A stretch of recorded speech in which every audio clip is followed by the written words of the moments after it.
ओम नमः मंगलमय मंगलकरं वीतरागविद्या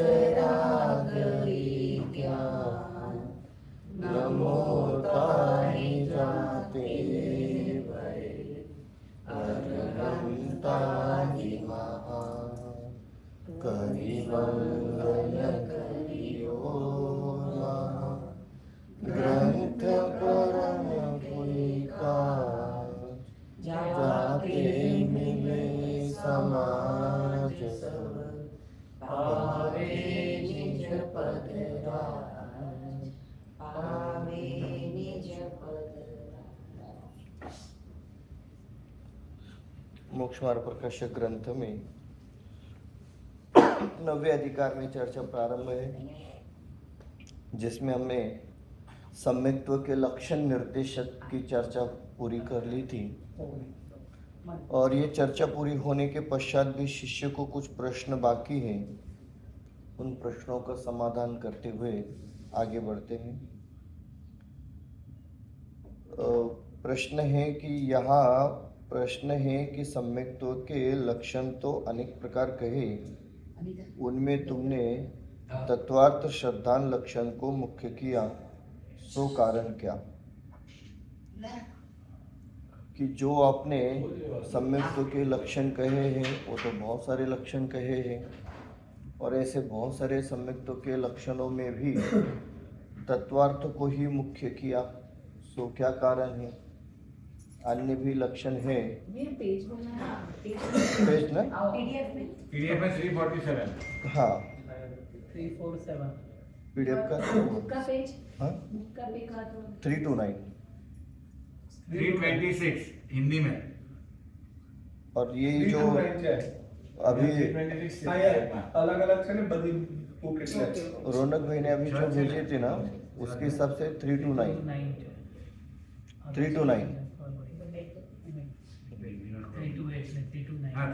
sorry 329 page number 347 PDF page मिला सबको? प्रश्न है। यहाँ प्रश्न है कि सम्यक्त्व के लक्षण निर्देश तो अनेक प्रकार कहे, उनमें तुमने तत्वार्थ श्रद्धान लक्षण को मुख्य किया, सो कारण क्या? कि जो तत्वार्थ श्रद्धान ये लक्षण मुख्य कर रहे हैं, इसका क्या कारण है? ऐसा ही इनका प्रश्न है।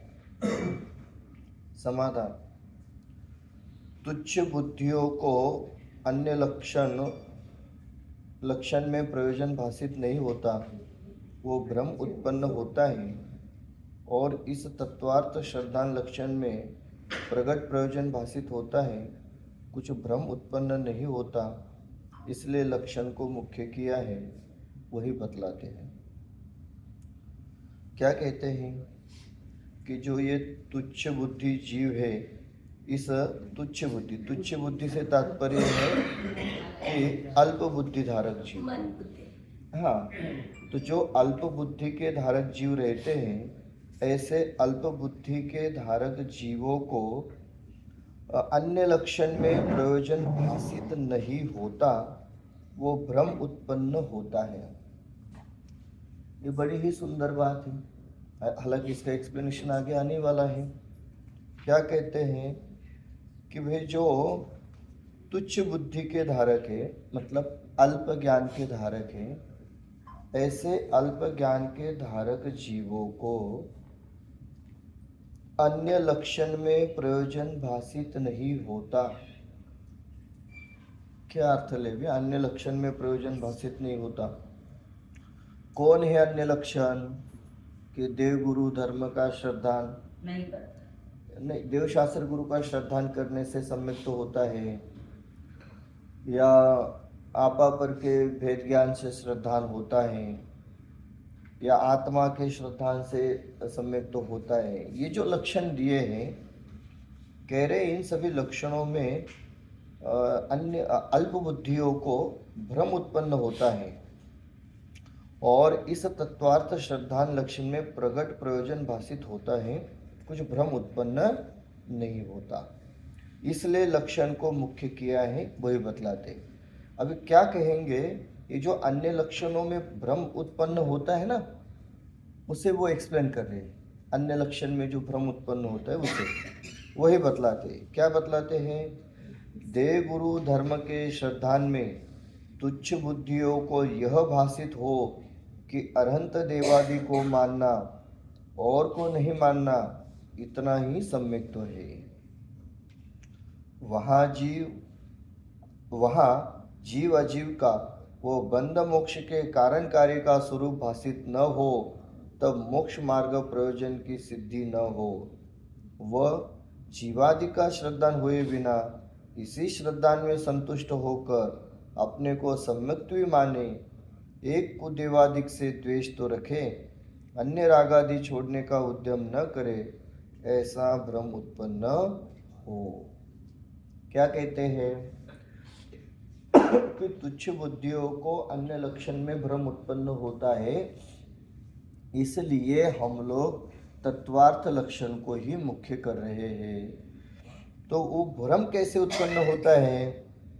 कहते हैं देव गुरु धर्म के श्रद्धान में तुच्छ बुद्धियों को यह भाषित हो कि अरहंत देवादि को मानना और को नहीं मानना इतना ही सम्यक है।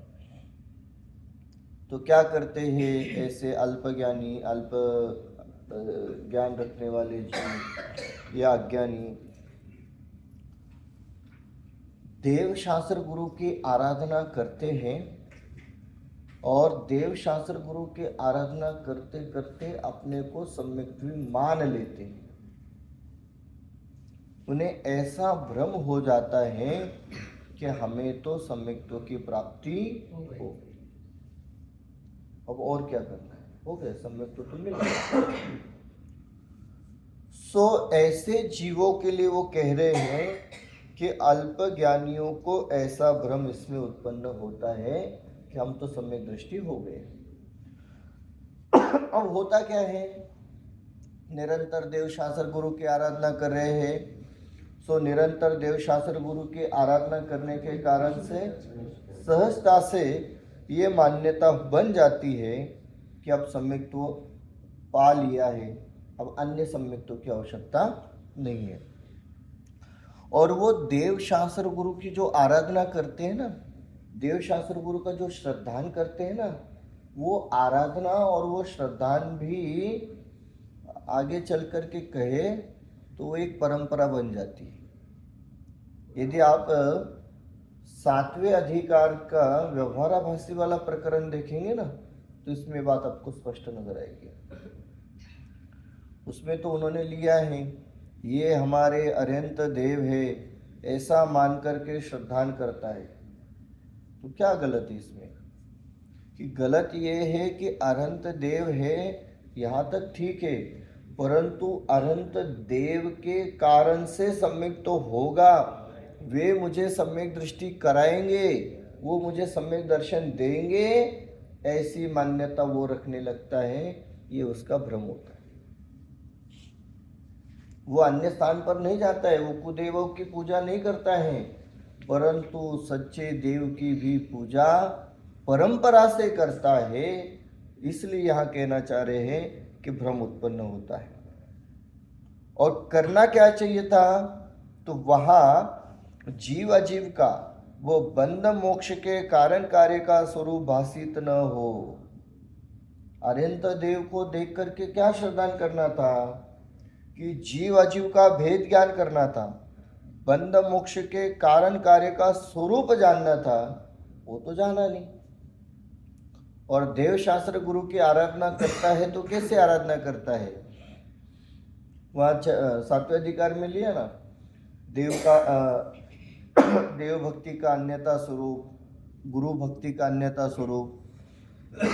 तो वो ये मानता है कि वे अरहंत देव है, 46 गुणों के धारक है, और फिर इनके 10 जन्म के अतिशय, 10 केवल ज्ञान के अतिशय, इस स्वरूप ही अरहंत का स्वरूप जान करके भक्ति सेवा पूजा करता है।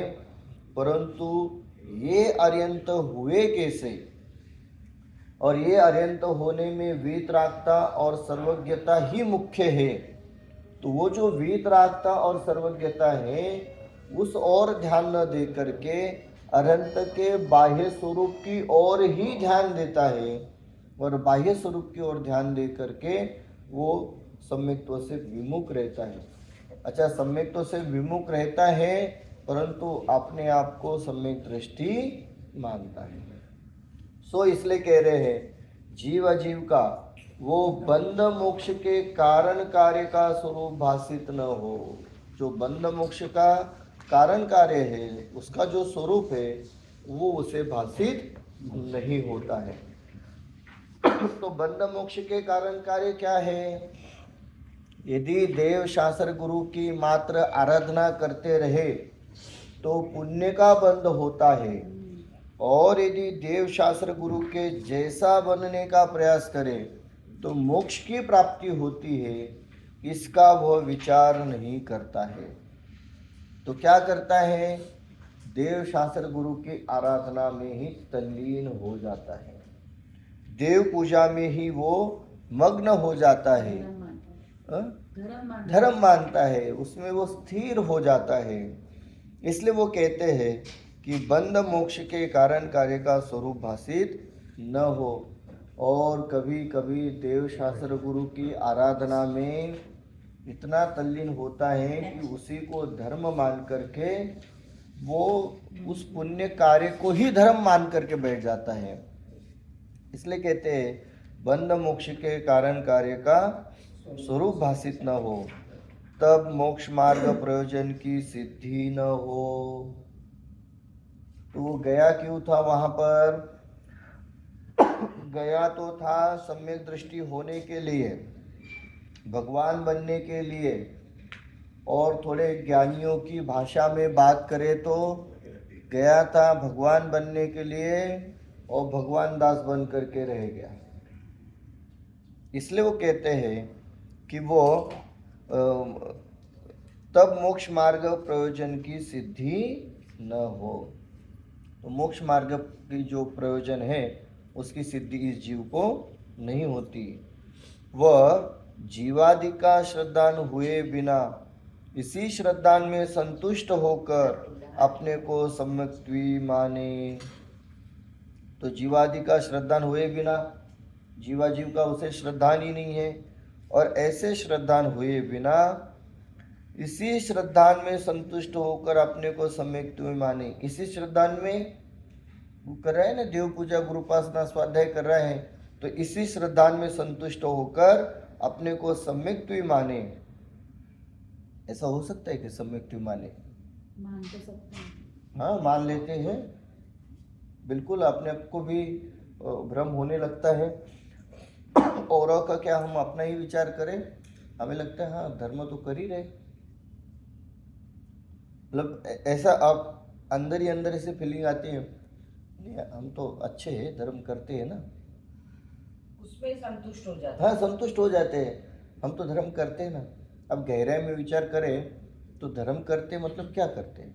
क्रिया क्रिया, एक टाइम प्रवचन, देव दर्शन, बस बस बस हो गए। इतना ही करते हैं। और सिर्फ स्वाध्याय करते हैं वो भी नहीं चलेगा, हाँ वो भी क्रिया ही है। वो भी क्रिया ही है।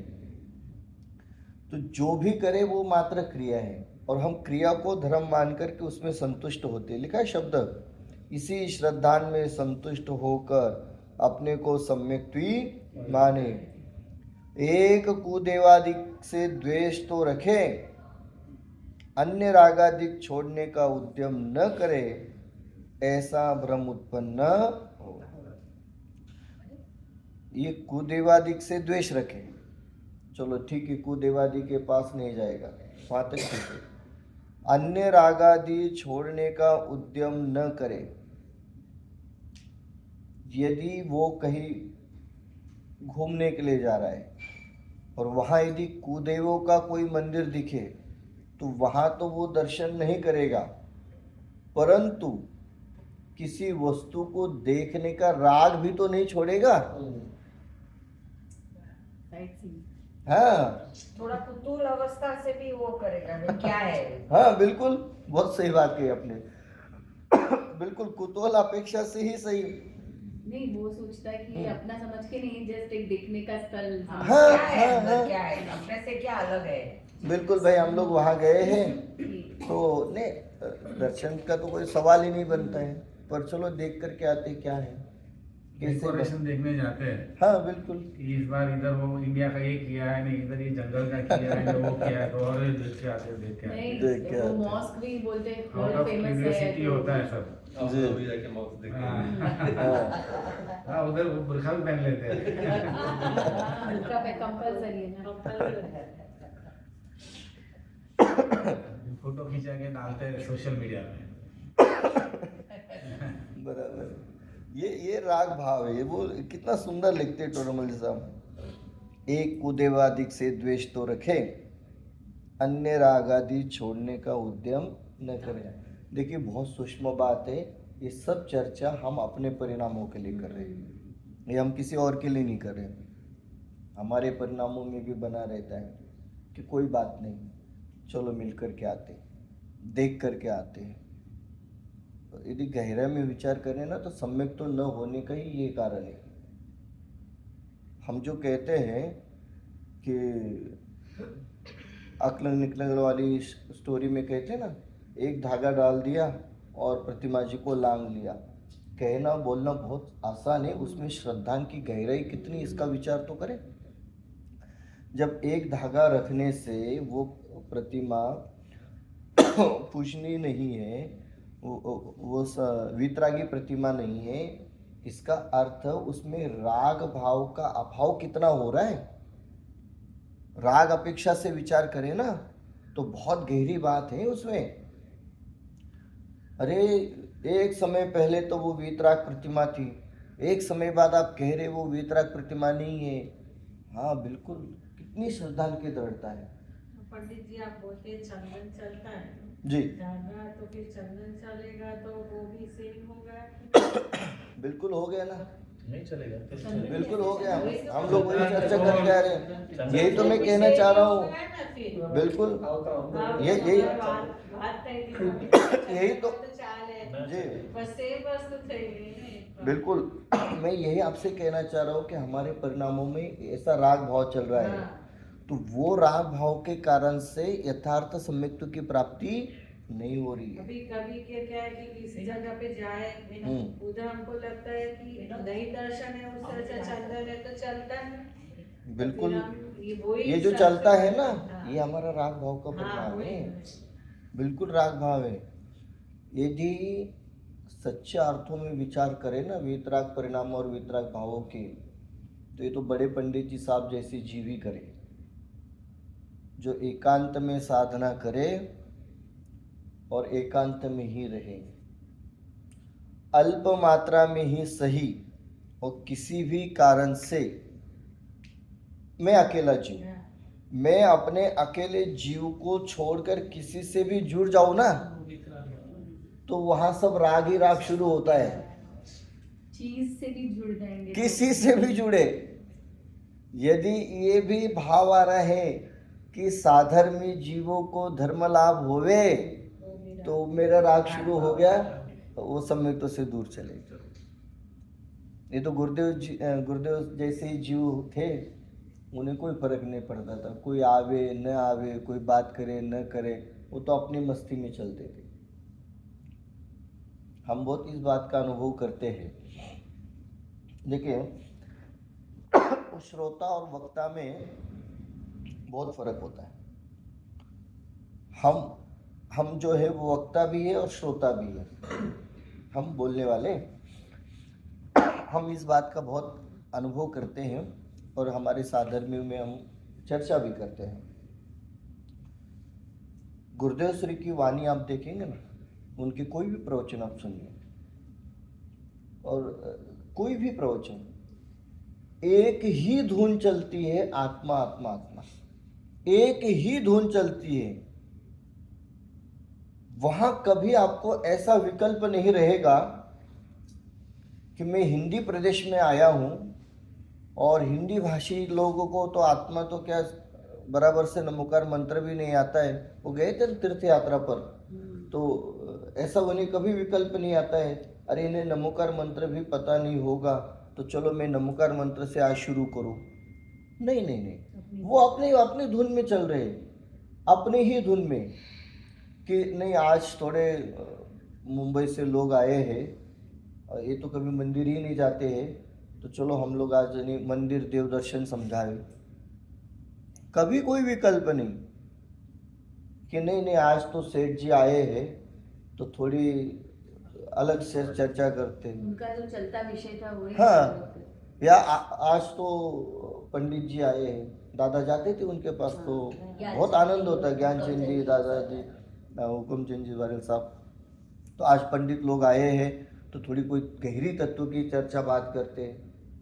कोई विकल्प नहीं था, वो वीतरागी जीवों के भाव थे। तो जो लिखा है ना, राग आदि छोड़ने का उद्यम नहीं होता है, वो राग। हमें बहुत विकल्प आते हैं। कैसे विकल्प आते हैं?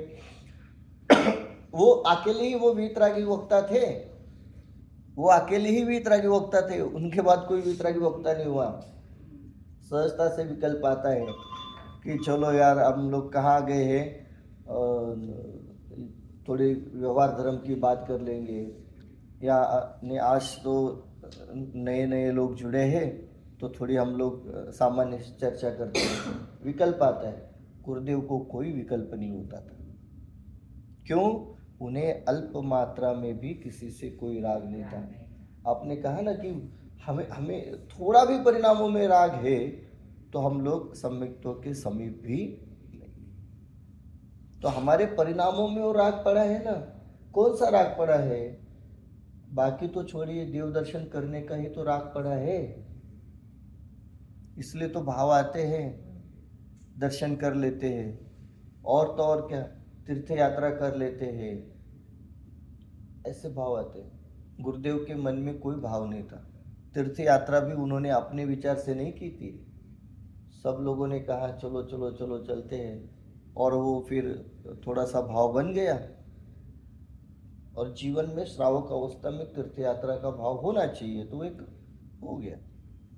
कहने का अर्थ ये रहा। और उनका ये भी उद्देश्य था हाँ। कि ये मतलब देव दर्शन और ये गुरु पूजा, ये उपासना पूजा, सब ये तो मतलब दिगंबर देव शास्त्र गुरु के ये आराधना तो पूरा छठ आवश्यक तो ये करना ही सब था। जानते ही हैं। जी, जी, इसलिए जी। मैं इससे आगे बोलूं, बराबर। आगे बोलूं, क्योंकि सब जने पूजा पाठ नमो नमः ये तो सब बचपन से कर ही या रहे। शुरू से रूढ़िवादी से चला आ रहा है। चला आ रहा पर है। इससे आगे क्या है? बराबर।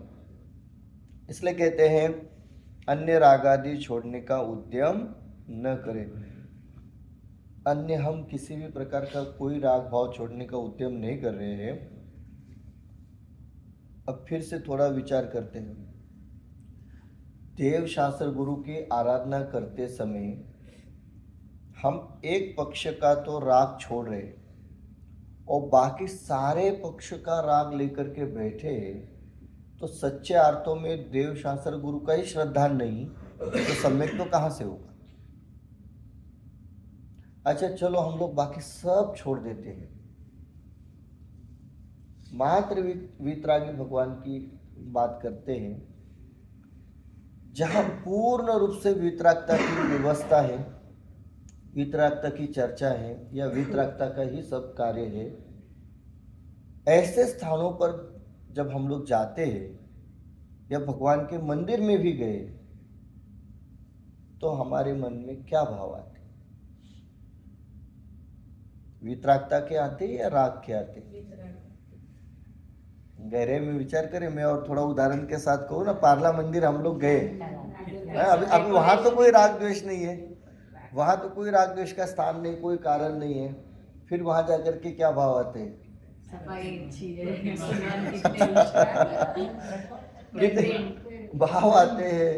अरे ये नहीं भाव आते कितनी वीतरागी प्रतिमा है, ये भाव आते कितना अच्छा बनाया है, मेंटेन कितना किया है। कितना मेंटेन किया है, वेंटिलेशन कितना अच्छा है। आप सोचे, अब वहां तो कोई राग का कारण नहीं है। तो अन्य स्थानों पर तो हम देखते हैं कहीं गोल्ड पॉलिश करके रखी है या कोई और फूल पत्ती, वहां तो चलो ठीक है, वो मान लेते हैं। इस स्थान पर तो कुछ नहीं है ऐसा। कहने का अर्थ ये रहा अन्य राग छोड़ने का उद्यम नहीं है ना, उपयोग नहीं करता। उपयोग नहीं जाता है। कभी हमने ये भाव और ये विकल्प किया ही नहीं है कि हमें राग छोड़ना है। हम भगवान का दर्शन भी राग के लिए करते हैं। अच्छा, भगवान का दर्शन क्यों करते हैं? कभी भाव आता है, आज सवेरे हम सवेरे चर्चा कर रहे थे, दर्शन करना है, तो हम अपने परिणामों का विचार करते हैं। क्या भाव था? दर्शन करने का भाव था या मोक्ष जाने का भाव था? दर्शन करने का भाव था, मोक्ष जाने का तो विचार ही नहीं था। दर्शन का भाव। वो कि नियम है तो करना है। हाँ, हाँ। तो दर्शन का राग बना हुआ है, इसलिए कह रहे हैं कि कोई उद्यम ही नहीं हमारा। आप समझे, यहाँ जो लिखते हैं ना कि देव शास्त्र गुरु के श्रद्धान में भ्रम उत्पन्न होता है, देव शास्त्र गुरु के आराधना वाला जो लक्षण कहा उसमें भ्रम उत्पन्न होता है। यही भ्रम होता है कि मैं प्रतिदिन देव दर्शन करता हूं, अब तो मेरा मोक्ष होना ही होना है, मैं तो स्वाध्याय करता हूं, मैं तो व्रत उपास करता हूं, नियम करता हूं, मेरा तो होना ही है। इसलिए कह रहे हैं इन लक्षणों में भ्रम उत्पन्न हो सकता है। तत्वार्थ में होगा क्या? तत्वार्थ में नहीं, वहाँ संभावना बहुत कम है। वहाँ भी होता है, संभावना बहुत कम है। तत्वार्थ में क्या है, वो श्रद्धान का विषय या तो है या तो नहीं। यहाँ क्या है, ये थोड़े पराधीन लक्षण है सारे के सारे। तो यहाँ संभावना बनती है कि अन्य लक्षणों को ही यथार्थ मान करके उसमें भ्रम उत्पन्न हो। इसलिए कहते हैं अन्य रागादि छोड़ने का उद्यम न करे। ये सब पढ़ करके करना क्या है, ये तो हमने पढ़ लिया। ये सब करके हमें एक ही भाव रखना है, एक ही निर्णय करना है, विचार करना है, मेरे परिणामों में क्या चल रहा है। बुद्धिपूर्वक परिणामों में वितरागता लाने का प्रयास करना। आएगी वितरागता, नहीं आएगी वो यथा समय जानेंगे, परंतु कुछ करना ही है तो बुद्धिपूर्वक प्रयास करना है परिणामों में वितरागता, या कम से कम मेरे परिणामों में क्या चल रहा है इसका निर्णय तो हो। इतना तो हमें बुद्धिपूर्वक करना ही करना है। बाकी जो होना होगा, जैसा होना होगा वो होगा ही, हम उसमें विचार नहीं करेंगे, पर इतना जरूर करेंगे कि मेरे परिणामों में क्या चल रहा है। ये जो अलर्टनेस है ना परिणामों का, ये अलर्टनेस भी तीव्र कर्म बंध से हमें बचाता है। मैं अभी स्वाध्याय कर रहा हूं, परिणामों में क्या चल रहा है, वितरागता के भाव, सम्यक्त्व के भाव, या इन शब्दों का विशेष अर्थ समझाने के भाव। यदि शब्दों के अर्थ में अटके हैं तो शुभ भाव तक ही अटकेंगे, और वितरागता के भाव, सम्यक्त्व के भाव चलेंगे, तब जाकर के हम मोक्ष की ओर चलेंगे। और ये परिणामों को टटोलते रहेंगे ना प्रति समय, तो इन टटोलते हुए परिणामों के कारण से तीव्र कर्म बंद होने वाला नहीं। इसलिए कहते हैं अन्य रागादि छोड़ने का उद्यम न करे, ऐसा भ्रम उत्पन्न हो। ये सब हमारा भ्रम है। तथा आपा पर के श्रद्धान में तुच्छ बुद्धियों को यह भाषित हो कि आपा पर का ही जानना कार्यकारी है, इसी से सम्यक तो होता है, वह आश्रवादी का स्वरूप भाषित न हो, तब मोक्ष मार्ग प्रयोजन की सिद्धि न हो। वह आश्रवादी का श्रद्धान हुए बिना इतना ही जानने में संतुष्ट होकर अपने को सम्यक माने, स्वच्छंद होकर रागादि छोड़ने का उद्यम न करे, ऐसा भ्रम उत्पन्न हो। कितना सुंदर लिखते हैं टोडरमल जी साहब, इतना टेक्निकली करेक्ट लिखते हैं ना, हम विचार ही नहीं कर सकते। ये जो एडवोकेट और ये रहते हैं ना, वकील लोग, वकील, तो ये कुछ लिखते हैं ना, तो इसमें कितना एक एक पॉइंट का ध्यान रखते हैं। हमें तो लगता है इसकी क्या जरूरत है, तो वो कहते नहीं नहीं आपको नहीं पता, हम कह रहे हैं ना लिखेंगे, आप बस साइन करो। क्यों?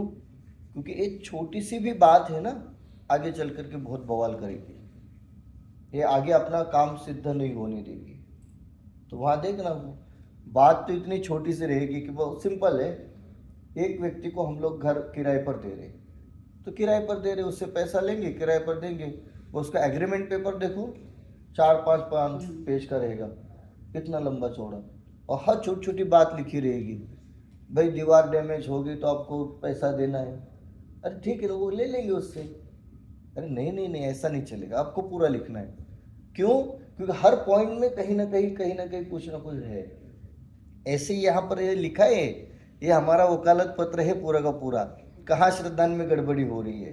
ये कह रहे हैं, देखो बहुत सुंदर लिखा है, आश्रवादी का श्रद्धान हुए बिना इतना ही जानने में संतुष्ट होकर अपने को सम्यक माने, स्वच्छंद होकर रागादि छोड़ने का उद्यम न करे। एक एक बात को लिया है और बहुत सूक्ष्मता से लिया। क्या कहते हैं? तथा आपा पर के श्रद्धान में तुच्छ बुद्धियों, ये टोडरमल जी साहब ने यहाँ तुच्छ बुद्धि शब्द का प्रयोग क्यों किया? अज्ञानी शब्द का प्रयोग क्यों नहीं किया? क्योंकि बहुत सारी जगह अज्ञानी शब्द का प्रयोग किया है। तुच्छ बुद्धि को अज्ञान के अलावा मतलब ये भी ज्ञान है कि ये सही है गलत है, लेकिन वो अप्लाई नहीं करता है, इसके लिए सर तुच्छ बुद्धि वाला थोड़ा करके अपने में संतुष्ट हो जाता है। जी। मैं बहुत बस बरोबर है सब। हाँ, ज्ञान पक्का ज्ञान नहीं है क्या सच्चा? क्या है, ये हिंदी भाषा के जो शब्दावली है उनका अर्थ मैंने पहले भी आपको 1-2 उदाहरण कहे थे। देखिए बात एक ही है, मैं खाली शब्दों का आपको भावासन कराता हूँ तो उससे अर्थ की गहराई आपको पता चलेगी। सिंपल है, प्यास लगी तो हम कहते अरे पानी लेके आओ, ठीक है। ये हम आपस में घर में बैठे बातचीत कर रहे तो अच्छा कोई दूसरे मेहमान आ जाए तो हम कहेंगे वाटर लेके आओ। भाई क्यों? पानी से काम नहीं चलेगा क्या? नहीं नहीं नहीं, वहाँ एक रेपुटेशन की बात होती है, ठीक है। ये तो आपको समझ में आई वो वाली बात। अब इसमें देखना हिंदी भाषा में पानी, जल, नीर, अम्बु ऐसे बहुत सारे उसके पर्यायवाची है और हर जगह अलग अलग शब्द का प्रयोग होता है, ठीक है। तो जल, नीर, क्यों ऐसे शब्दों का प्रयोग होता है? आपको जिस प्रकार से बात सामने वाले तक पहुंचानी है उस प्रकार के शब्दों का प्रयोग होगा।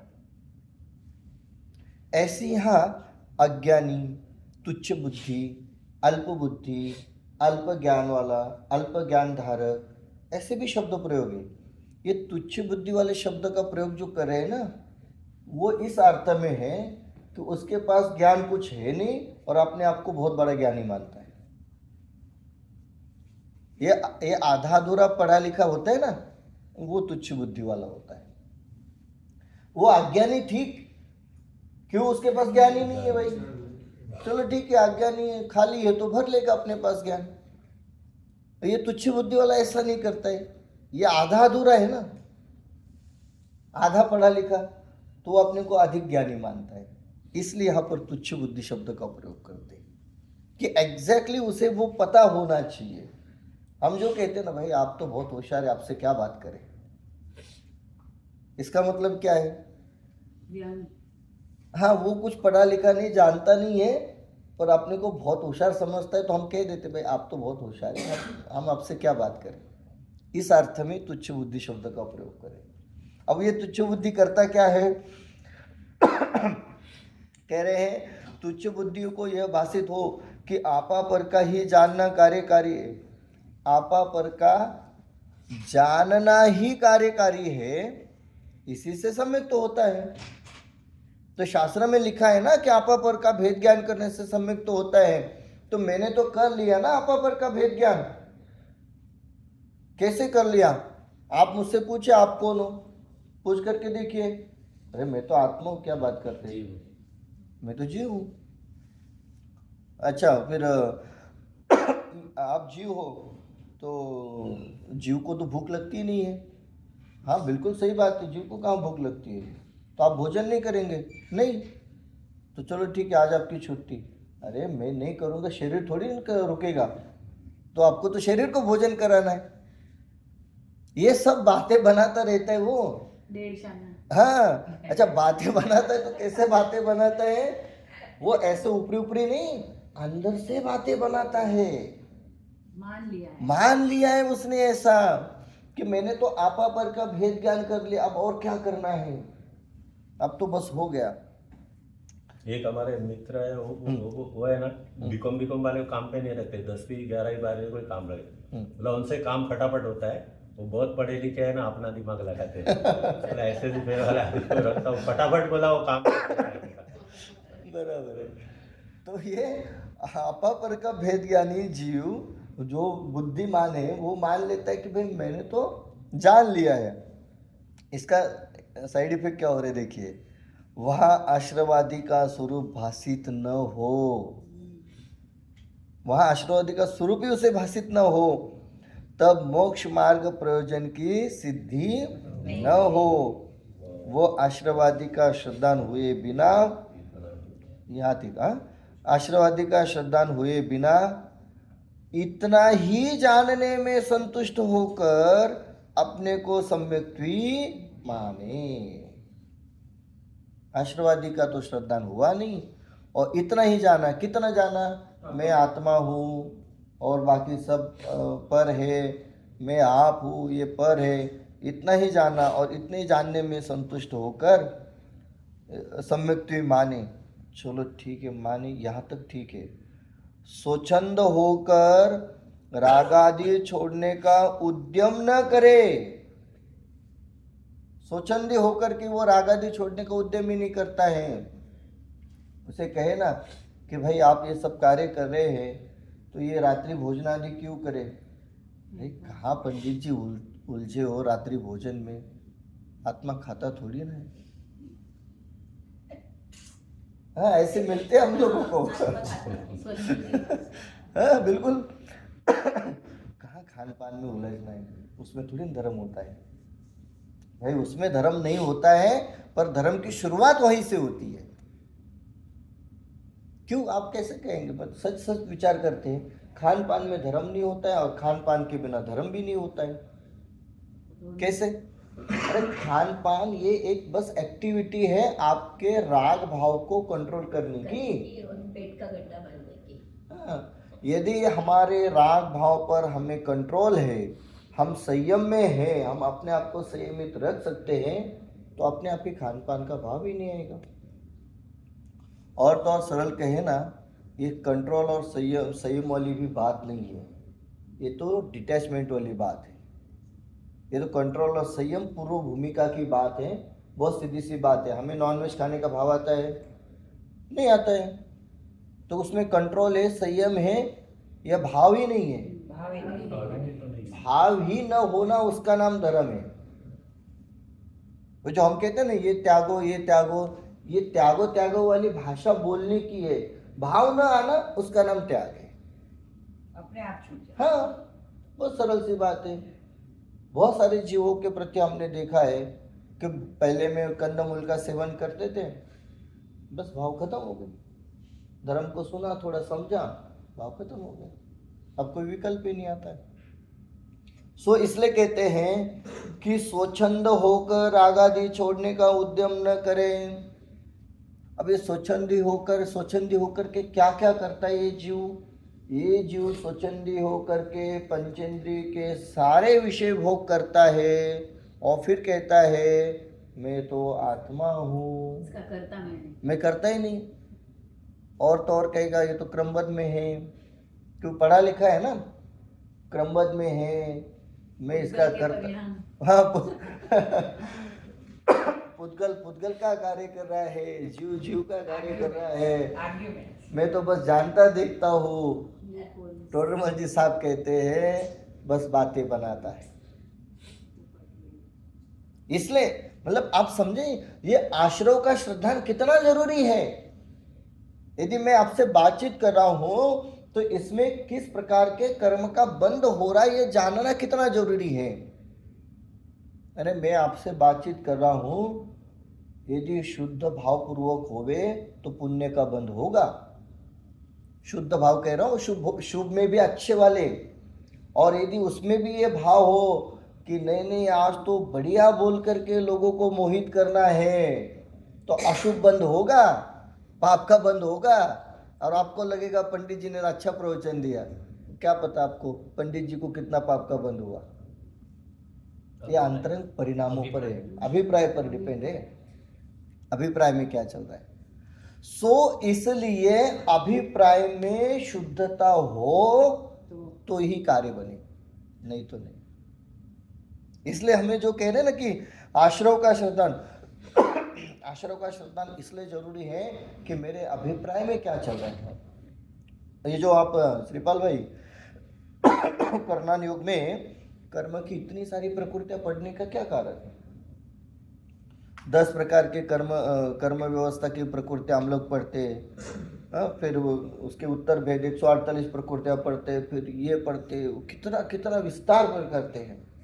ये सब विस्तार करने का एक ही कारण है कि हमारे पास समय बहुत रहता है, परिणाम स्थिर नहीं होते हैं, तो परिणामों को स्थिर रखने के लिए वो सब जरूरी है, वो सब बातें हैं। जैसे ऐसा है ना कि भाई आपको करना क्या है, जैसे सीए है या हम लोग आर्ट्स वाले हैं, तो भाई आपको करना क्या है। जब मैं अपना उदाहरण को, मुझे तो आगे चलकर संस्कृत पढ़ानी है, तो संस्कृत पढ़ानी है ना, तो एक काम करते हैं कि आपको पूरा 11वीं से लेकर के ग्रेजुएशन तक खाली संस्कृत पढ़ाते हैं। ये साथ में हिंदी, अंग्रेजी, सोशल साइंस, इसकी क्या ज़रूरत है? अरे भाई साहब, ये हिंदी संस्कृत पढ़ाने के लिए इसकी ज़रूरत है, इसके बिना ये नहीं हो सकता है। तो ऐसे सम्यक्त्व होना है ना, तो सम्यक्त्व होने के लिए कर्म प्रकृतियां पढ़नी पड़ेगी, गुणस्थानों का ज्ञान रखना पड़ेगा, चार अनुयोगों का समतोल अध्ययन करना पड़ेगा। उसके बिना कार्य नहीं बनेगा। क्यों नहीं बनेगा? इसलिए नहीं बनेगा कि गाड़ी फिसल गई तो आपको पता ही नहीं चलेगी। अभी बैठे हैं, मैंने जान लिया जीव जुदा पुद्गल जुदा, हो गया श्रोता, अब क्या करो? अभी तो पूरे 12 घंटे पड़े, क्या करो अभी? तो वो कहते हैं जब परिणामों में उछल पुछल हो रही हो, उथल पुथल हो रही हो, ऐसे समय में एक एक कर्म प्रकृति को याद करो। आश्रव के कितने भेद है? 108 प्रकार का आश्रव होता है। यदि 57 होता है, 108 होता है, यदि 9 होता है, यदि ऐसे परिणाम करूँगा तो इस प्रकार के कर्म का बंध होगा, ऐसे परिणाम करूँगा तो इस प्रकार के कर्म का बंध होगा, इतने समय के लिए होगा, फिर इतना भोगना पड़ेगा। इससे क्या होगा? इससे हम लोग शुभ भाव में स्थिर रहेंगे, अशुभ कर्म बंध का बंध नहीं होगा, और शुभ भी धीरे धीरे करके निर्जरा होते होते शुद्ध में पहुंच जाएंगे। ये तो क्या कहता है, मैं आत्मा हूँ, सब पर है, बातें बनाता रहता है। इसलिए टोडरमल जी साहब कहते हैं इसमें भ्रम उत्पन्न होता है। अब पकड़ में आया दूसरे नंबर का भ्रम। आश्रवादी को यदि न जाने न छोड़े तो स्वच्छंदी हो करके रागादि छोड़ने का उद्यम न करे, ऐसा भ्रम उत्पन्न हो। अभी स्वच्छंदता की कितनी बातें करें, बहुत सारे हो सकती है। फिर कहते हैं तथा आत्मश्रद्धान में तुच्छ बुद्धियों को यह भासित हो कि आत्मा ही का विचार कार्यकारी है, इसी से सम्यक तो होता है, वहाँ जीवादि का विशेष व आश्रवादी का स्वरूप भासित न हो, तब मोक्ष मार्ग प्रयोजन की सिद्धि न हो। वो जीवादि के विशेष व आश्रवादी के स्वरूप का श्रद्धान हुए बिना इतने ही विचार से अपने को सम्यक्त्वी माने, स्वच्छंद होकर रागादि छोड़ने का उद्यम न करे, इसके भी ऐसा भ्रम उत्पन्न होता है। क्या कहते हैं? तथा आत्मश्रद्धान में तुच्छ बुद्धियों को यह भासित हो कि आत्मा ही का विचार कार्यकारी है, इसी से सम्यक तो होता है। बात सही है, परंतु अन्य श्रद्धान भी होने चाहिए। यदि मात्र ये जीव इसी से सम्यक तो होता है, ऐसा माने तो वहाँ जीव अजीवादि का विशेष व आश्रवादि का स्वरूप भाषित न हो, तब मोक्ष मार्ग प्रयोजन की सिद्धि न हो। ये मात्र आत्मश्रद्धा में ही उलझा रहे और जीव अजीवादि का विशेष व आश्रवादि का विशेष न जाने, तो इसे सच्चे मोक्ष मार्ग की प्राप्ति होने वाली नहीं। फिर कहते हैं, वह जीवाजीवादि के विशेष व आश्रवादि के स्वरूप का श्रद्धान हुए बिना इतने ही विचार से अपने को सम्यक्त्वी माने, इतने ही विचार से अपने को सम्यक्त्वी माने कि मैं आत्मा हूँ, मैं आत्मा हूँ, बस अब मैं तो आत्मा ही हूँ और क्या। हम कहें कि कुछ स्वाध्याय करो, पूजा पाठ करो, तीर्थ यात्रा करो, अरे आत्मा हूँ अब क्या करने का, कोई मन ही नहीं करता है। आत्मा हूँ, अब अन्य कोई विचार ही नहीं आता है। हम तो निरंतर बस आत्मा का चिंतन मनन करते हैं। ठीक है, निरंतर आत्मा का चिंतन मनन करते हो, क्या करते हो आत्मा के चिंतन मनन में? नहीं, बस आत्मा हूँ। अरे आत्मा के चिंतन मनन के लिए भी शास्त्र में उपाय दिया है। आत्मा के चिंतन मनन के लिए आत्मा का स्वरूप तो पता हो, और आत्मा का स्वरूप पता होने के लिए स्वाध्याय जरूरी है। बिना स्वाध्याय के आत्मा का कैसे स्वरूप पता चलेगा? आप देखना समयसार ग्रंथ में अलग अलग प्रकार से आत्मा के स्वरूप का वर्णन आता है। अहम एक को खुल शुद्धो प्रमत्त प्रमत्त नौ तत्वों में छिपी हुई आत्म ज्योति, ये क्या है? अलग अलग प्रकार से आत्मा के स्वरूप का वर्णन इसमें आया है। तो पहले स्वाध्याय तो हो, अब वो न करे और कहे कि मैं तो आत्मा हूँ, और फिर कहते मैं आत्मा के चिंतन मनन करता रहूँ, उससे कार्य होने वाला नहीं। इसलिए कहते इतने ही विचार से अपने को सम्यक्त्वी माने। और फिर देखो आगे लिख रहे, स्वच्छंद होकर राग आदि छोड़ने का उद्यम न करे।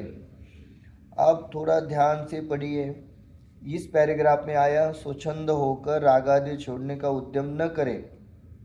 इसके पहले भी आया स्वच्छंद होकर राग आदि छोड़ने का उद्यम न करे, और उसके पहले वाले में आया अन्य राग आदि छोड़ने का उद्यम न करे।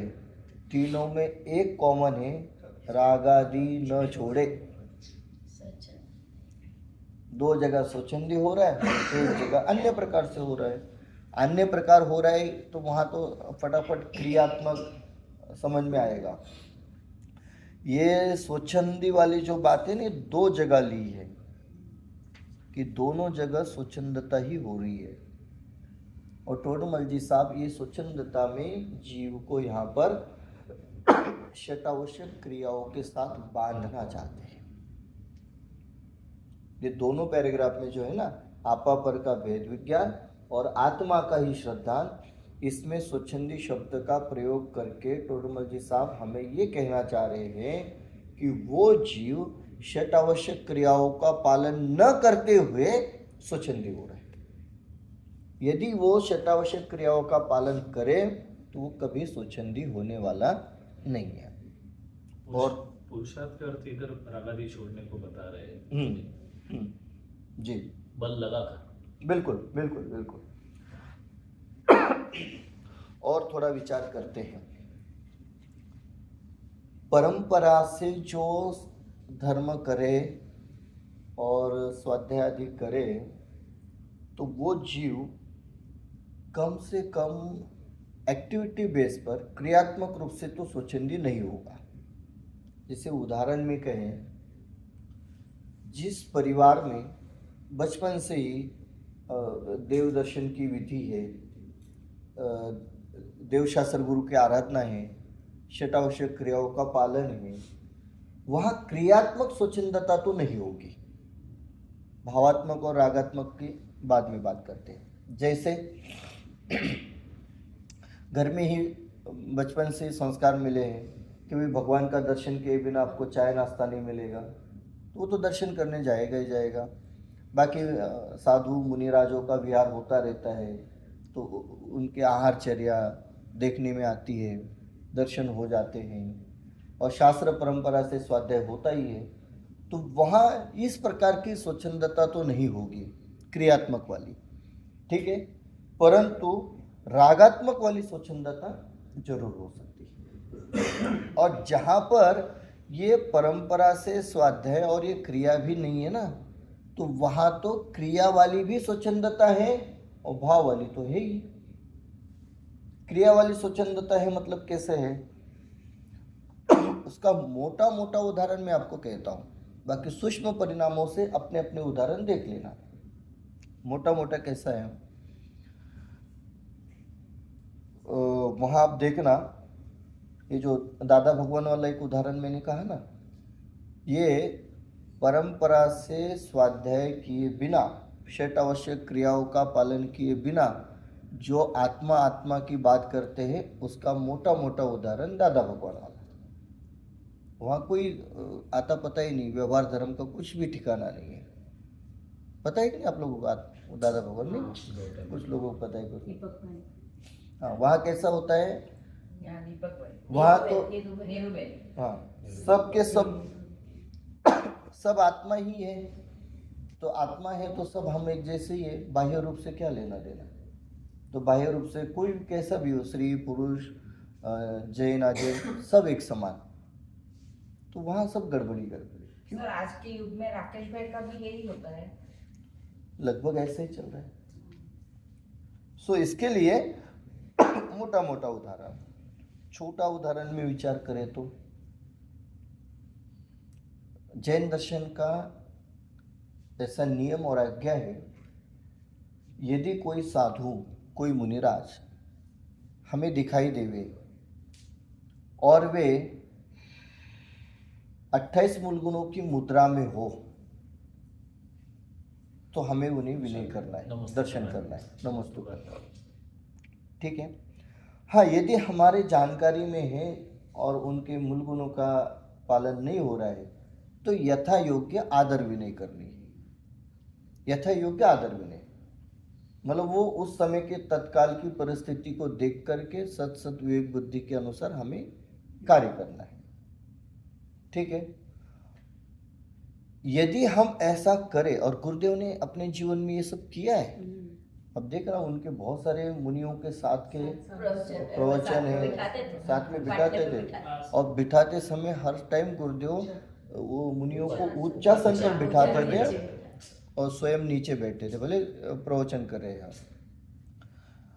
यहाँ वाशिम के पास में है ना अंतरिक्ष पार्श्वनाथ, वहाँ की जो प्रतिष्ठा हुई थी उस समय जो मुनिराज थे वो भी साथ में थे, तो मुनिराजों को उच्चासन पर बिठा करके स्वयं नीचे आसन पर बैठ करके स्वाध्याय कराते थे, और मुनिराज इनका स्वाध्याय सुनते थे और ये भी मुनिराजों का स्वाध्याय सुनते थे। हाँ, सबको उच्चासन पर बिठाते थे। और ये तो महाराष्ट्र में तो बहुत सारी जगह उनका विहार हुआ है, बहुत मुनियों के साथ उनकी तत्व चर्चा वार्ताएं होती थी। कहने का अर्थ यथा योग्य आदर भी नहीं। वो कब नहीं होगा, जब आप परंपरा से स्वाध्याय कर रहे हैं तब। यदि परंपरा से स्वाध्याय नहीं है तो फिर अलग अलग प्रकार के व्यवहार, अलग अलग प्रकार की चर्या हमारे से होती है जो कि धर्मानुकूल नहीं। इसलिए जो लिख रहे हैं ना स्वच्छंदी होने का, अब ये स्वच्छंदी तो हम अपने अपने परिणामों में हो रहे हैं, इसलिए कह रहे हैं अपने को सम्यक्ति मानकर स्वच्छंदी होकर रागादि छोड़ने का उद्यम न करे, इसके भी ऐसा भ्रम उत्पन्न होता है। ऐसा जानकर इन लक्षणों को मुख्य नहीं किया। ये सब हमने जाना, इसलिए इन लक्षणों को मुख्य नहीं किया, ठीक है। मेरे हिसाब से इतना विषय लेते हम लोग, फिर आगे जो है वो तत्वार्थ का एक विशेष पूरा प्रकरण ही चलेगा। नहीं किया ठीक है, अब तत्वार्थों को ही मुख्य क्यों किया, उसका एक पूरा प्रकरण एक साथ ही लेते।